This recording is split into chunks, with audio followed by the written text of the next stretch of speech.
The afternoon sun blazed hot enough to fry an egg on the sidewalk. But Jessica Martinez wasn't thinking about the weather. She sat by her backyard pool, feet dangling in the cool water, wondering when exactly her perfect life had started cracking like old paint dot. Jessica had always believed in happy endings. She married Tom right after college, bought this beautiful house with the big pool, and built what looked like a dream life from the outside. But lately something felt wrong. Very wrong. Tom left for work earlier each morning and came home later each night. He barely looked at her anymore. When he did speak, his words felt empty, like reading from a script he didn't care about. That afternoon felt especially lonely. The pool water moved gently around her legs, but her mind raced with worried thoughts. She tried to remember the last time Tom had really smiled at her. The last time they had laughed together about something silly. The memories felt fuzzy and far away, like looking through a dirty window. The back gate suddenly creaked open. Jessica turned her head quickly. A tall young man walked into the yard, looking a bit embarrassed. It was Ryan Carter, her son's friend from college. He was 19 years old, with dark hair and a polite way of speaking that made him seem older than his age. "Hello, Mrs. Martinez," Ryan said, stopping near the pool. "I knocked on the front door, but nobody answered. Is your son home?" "No. He went to the store," Jessica answered, pushing her wet hair away from her face. "But you can wait here if you want. He should be back soon." Ryan nodded and sat down on a chair a few feet away from her. He didn't try to sit too close, which Jessica appreciated. For a minute, neither of them said anything. A dog barked somewhere down the street, and a car drove past with loud music playing. "You seem sad today," Ryan said suddenly. His voice sounded kind, not nosy. "Is everything okay?" Jessica felt surprised. Nobody had asked her that question in such a long time. Tom never noticed when she felt upset anymore. Her friends were too busy with their own problems to pay attention to hers. Hearing someone actually care made her throat feel tight. "I'm just tired," she said, which was partly true. "It's been a rough week." Ryan nodded slowly, giving her space to say more if she wanted to. He didn't push or ask a million questions. He just sat there quietly, which felt nice. Jessica couldn't remember the last time someone simply stayed with her without wanting something. The sun made the pool water sparkle like diamonds. Jessica found herself talking more than she planned to. "Do you ever feel like you're trying really hard at something, but it keeps getting worse anyway?" she asked quietly. Ryan thought about this for a moment. "Yeah, sometimes. Life can change on you when you're not paying attention." His answer surprised her. She hadn't expected such a smart response from someone so young. She looked away, suddenly feeling embarrassed. She probably shouldn't talk about personal stuff with her son's friend. It felt strange and wrong, but also somehow nice. "If something's bothering you," Ryan continued, "I hope you have someone you can talk to about it." Jessica paused. The truth was, she didn't have anyone to talk to. She had her friend Maria, but they hadn't talked much lately. And talking to Tom felt impossible. Their conversations either stayed boring or turned into arguments within seconds. "It's complicated," she said softly. "Most important things usually are," Ryan replied. Silence filled the space between them again, but it wasn't the awkward kind. Jessica stared at the water instead of looking at him, trying to calm the confusing feelings bouncing around inside her chest. It wasn't that she liked Ryan in a romantic way. She refused to think that. It was just the feeling of being noticed after being invisible for so long. And that feeling, she realized, could be dangerous. Ryan looked away from her and studied the backyard. "Your house is really peaceful," he said. "I like spending time here." "It used to feel peaceful to me too," Jessica admitted. "Now it just feels empty and quiet." Saying those words out loud felt brave and scary at the same time. Maybe being quiet isn't always bad, Ryan said gently. Sometimes quiet helps you figure out what you really want. His words hit her harder than they should have. She felt something twist inside her chest, a mix of sadness and unexpected warmth. She didn't want to misunderstand his kindness. He was just being a good person, nothing more. She repeated this to herself like a rule she had to memorize. After a moment, she cleared her throat. "You're very wise for someone your age." He smiled at that and shrugged. "I just noticed things." That was the problem.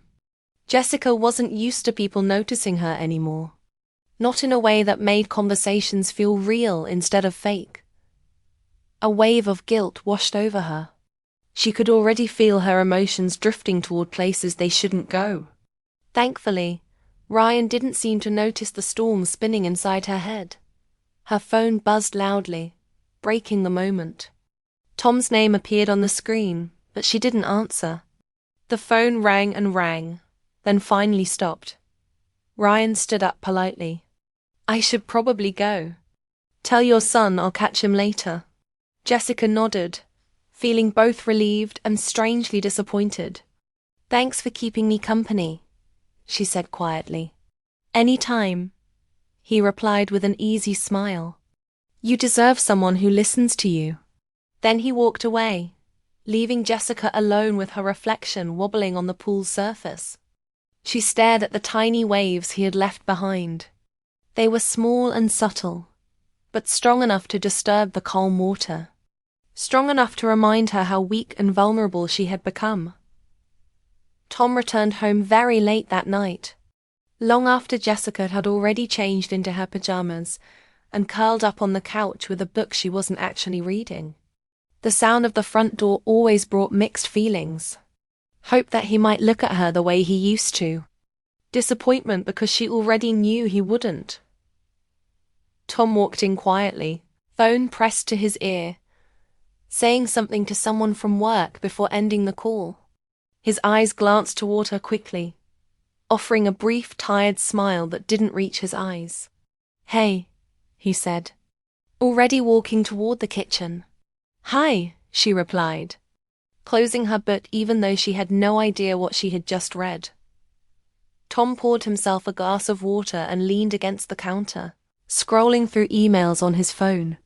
Jessica watched from the living room, waiting to see if he would notice the tension hanging in the air, the missed phone call from earlier, the way she was staring at him with silent questions. He didn't notice. She stood up and walked into the kitchen, keeping her voice gentle. "You came home really late." "It was a long day at work," he answered, still not looking up from his phone. "That's been happening a lot." Tom sighed and finally lifted his eyes to meet hers. "You know how crazy work is right now. I don't really have a choice."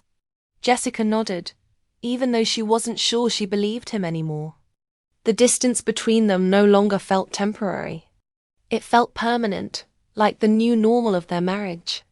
"You forgot my birthday yesterday," she said softly. She wasn't trying to start a fight. She was just stating a fact she had carried alone all day. Tom froze. His face tightened with regret. "Jessica, I'm so sorry. It completely slipped my mind. I've been juggling too many things. I really didn't mean to forget." She didn't want to cry. Not again. Not over something that should have been small, but somehow represented everything wrong between them. "It's fine," she whispered, even though nothing felt fine. Tom walked closer and gently touched her arm. "Let's talk about this tomorrow. I'm really exhausted tonight." She nodded because arguing felt pointless. He went upstairs, leaving her alone again in silence that felt heavier than the night itself. The next morning didn't feel any better. Tom had left before sunrise, and the house felt hollow and empty again. Jessica moved slowly through her morning routine. Eventually, she stepped outside, needing fresh air more than anything else. The backyard was quiet, exactly like yesterday. The pool looked almost too still, like it was holding its breath. She sat on one of the chairs, pulling her knees close to her chest, wondering how her life had become so empty without her even noticing. The sound of the side gate opening made her turn quickly. Ryan stood there again, holding a textbook in his hand. "Your son left this in my car," he said. "I thought he might need it for class." She wasn't expecting him, but she felt grateful for the interruption. "You can just leave it on the table," she said, trying to sound casual. He hesitated. "Are you okay? You look upset." She almost laughed at how easily he could read her. Tom hadn't noticed her feelings in months. Ryan noticed after just seeing her for a second time. "I'm okay," she said, but her voice came out shaky. He nodded like he understood more than she said. "Do you want me to leave?" "No," she replied quickly, then softened her tone. "No, it's fine. You can stay for a minute." He sat down on the far end of the bench, leaving plenty of space between them, showing the same careful respect he always did. He didn't ask nosy questions or demand explanations. He just waited. Jessica picked at a loose thread on her shirt sleeve, trying to organize her scattered thoughts. "Do you ever feel like you're living with someone who doesn't really see you anymore?" she asked quietly. Ryan's expression changed to something thoughtful. "Yeah," he said softly. "My parents were like that before they got divorced. They lived in the same house but felt miles apart." The honesty in his voice surprised her. She hadn't known anything about his parents' divorce. Knowing that made her feel less ridiculous and overdramatic about her own situation. "It's really lonely," she said. "It is," he agreed gently. She looked toward the pool. The sunlight bounced off the surface just like yesterday. As if she was stuck in a loop she couldn't escape. "I keep thinking things will get better if I just wait long enough," she said. "Sometimes things don't change by themselves," Ryan said softly. "Sometimes you have to decide what you actually want and make it happen." His words echoed strangely inside her. Too honest, too close to the truth she had been avoiding for months. "I don't even know what I want anymore," she whispered. Ryan watched her for a moment, then looked down respectfully. "Whatever it is, you deserve to feel understood. Everyone does." She felt that familiar pull inside her chest again. The warmth of being seen and heard. It scared her, not because Ryan had done anything wrong, but because loneliness had made her vulnerable enough to seek comfort in the wrong places. "I should probably talk to Tom," she murmured, mostly to herself. "I think that's a good idea," Ryan said. "He should know how you feel." The maturity of his response grounded her back to reality. It reminded her that he wasn't here to fill an emotional hole in her life. He wasn't trying to blur lines or create something inappropriate. He was simply being kind to someone who needed it. But kindness, she realized, becomes dangerous when you're starving for it. Just then, her phone buzzed again. Tom's name lit up the screen and she froze. Ryan glanced at the phone, then immediately looked away, giving her privacy. "You should probably answer that," he said. "I'll call him back later," she replied, flipping the phone face down on the table. Ryan didn't comment, but she saw concern flicker in his eyes. An uncomfortable silence stretched between them. Not because of anything he did, but because of her own confusing thoughts. She could feel something shifting inside her, a line she didn't want to cross. The simple fact that she enjoyed Ryan's company more than she should made her skin prickle with guilt.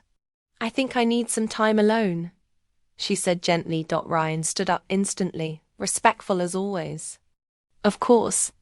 I didn't mean to bother you." "You didn't bother me," she said quickly. "You actually helped." He gave her a small smile, one that felt warm and real. "I'm around if you ever need someone to talk to. But take care of yourself first, okay?" He walked toward the gate, his footsteps slow and thoughtful. As the gate clicked shut, Jessica felt the heavy weight return. even heavier than before. That problem wasn't Ryan. It wasn't even just Tom. It was the space between her past and her present, widening like a crack in the ground that she didn't know how to cross. She looked at the pool. The surface shimmered like yesterday, unchanged but somehow reflecting a truth she had been avoiding. Something inside her was shifting, and she didn't know where it would lead. Jessica didn't sleep much that night. She lay awake in bed, listening to the quiet hum of the air conditioner, staring at the ceiling as the hours crawled by.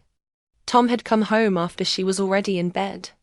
He whispered goodnight in the dark, but there had been no real conversation, no moment of actual connection. His side of the bed felt like it belonged to a stranger she used to know. When morning light crept through the curtains, Jessica pushed herself up with a tired sigh.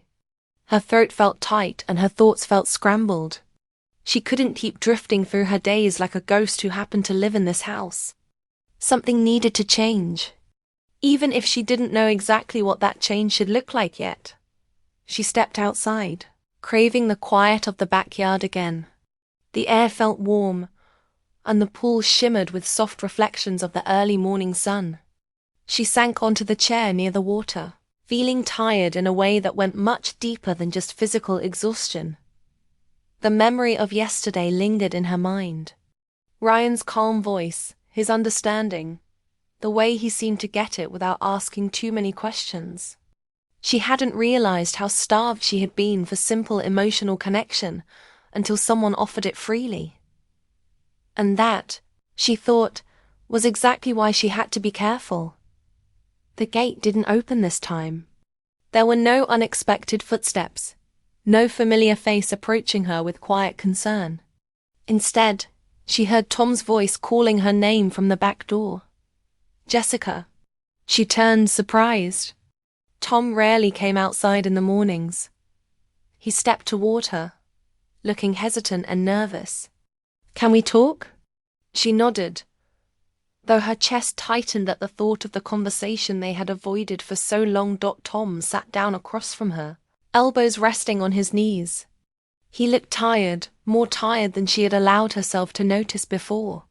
His eyes carried a sadness she couldn't remember seeing there.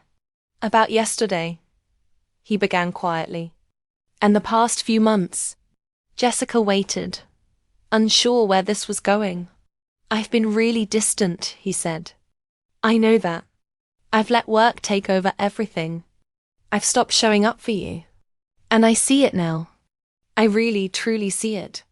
The honesty in his voice caught her completely off guard. She had prepared herself for excuses, defensiveness, or another empty promise that things would get better. Instead, she saw a man who finally looked aware of the damage he had been causing. "I don't want things to keep going like this," he continued. "I don't want to lose what we have together." Her fingers curled tightly around the arm of the chair. "Tom, I felt alone for such a long time." "I know," he said, running a hand over his tired face. "And I'm sorry. I'm truly deeply sorry.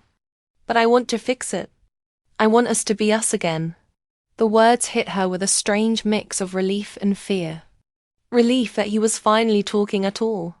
Fear that it might be too late, or that she didn't even know what us meant anymore. "I don't know how to start," she admitted. "We can start by being honest," Tom said, his voice low and serious. "You tell me what you're really feeling. I tell you what I've been carrying. And we rebuild from there. Together." Jessica looked away, staring at the pool as her reflection wavered in the ripples. She wanted to believe him. She wanted to trust this sudden clarity. But trust wasn't something you could restore in a single morning conversation. Still, the effort mattered. The trying mattered. They talked for a long time, longer than any conversation they had shared in months. Tom opened up about the crushing pressure at work, his fear of failing, his misguided attempts to protect her by not burdening her with his stress. Jessica spoke about her loneliness, her fear of becoming invisible, her feeling that their marriage had slipped into autopilot, while she waited helplessly for him to look up and notice her. Tom listened. Really, truly listened. And that alone made something shift inside her chest. After a while, he reached across the small distance separating them and placed his hand over hers with gentle uncertainty. She hesitated but didn't pull away. I want us to really try, he murmured. Not just exist together in the same house. Really try to fix this. Jessica nodded slowly. I want that too. But it's going to take time. We'll take all the time we need, he promised. For the first time in many months, she felt a tiny spark of hope. Small and fragile, but real. Later that afternoon, when Tom had gone inside to make breakfast for both of them, Jessica stepped back out toward the pool. The water was completely calm, reflecting the bright blue sky like a perfect mirror. She sat at the edge, just as she had the first time Ryan had unexpectedly walked into her yard. But today felt completely different. The gate clicked softly, and her heart fluttered before she could control it. She turned to see Ryan standing there, hesitant, clearly unsure if he should interrupt her. Hey, he said gently. I didn't mean to disturb you. It's okay, she said, offering a small but genuine smile. He walked closer but stopped at a respectful distance. I just wanted to make sure you were doing all right. You seemed really upset yesterday.